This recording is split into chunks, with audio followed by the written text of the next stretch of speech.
How to open iPhone with voice. You just have to say open.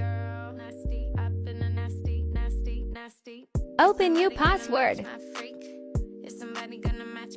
And cover lipstick where your iPhone passcode is.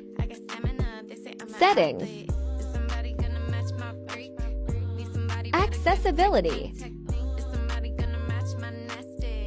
Voice control. Turn on. Commands. Create new command. Add name. Action. Run custom gesture. Thanks for watching.